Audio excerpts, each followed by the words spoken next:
మనుషుల్ని మనం చూసినప్పుడు నేనైతే అంతే చూస్తాను. నాకు వేస్ట్ ఫెలోస్ ఎవ్వరు కనపడరు.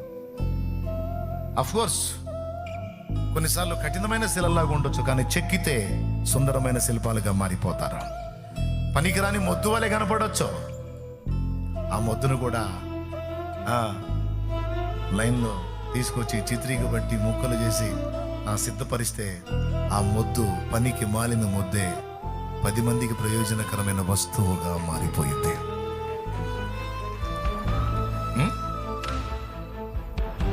నేను అదే చెబుతాను. అంతా నన్ను పిచ్చోడు, సోదోడు, తిక్కలోడు అంటున్నారన్న. నాకైతే సావాలనిపిస్తుంది. అంటే ఎవడురా నేను చెప్పింది? నువ్వు తిక్కలోడివి, పిచ్చోడివి అంటే తిక్కలోళ్ళని పిచ్చోళ్ళని తయారు చేసే పిచ్చి పని దేవుడు చేస్తాడా? నిన్నోడు పిచ్చోడు, నిన్నోడు సోదోడు, నిన్నోడు తిక్కలోడు, వాడికి అర్థమై సావాల నువ్వు. కానీ నీలో దేవుడు సిద్ధపరిచిన తలాంత ఒకటి ఉంటుంది నాన్న. అది వెలుగులోకి వచ్చినప్పుడు, దాన్ని లైన్లోకి తెచ్చినప్పుడు నీ విలువ జగమంతుడికి తెలిసింది. భయపడవాకు పో.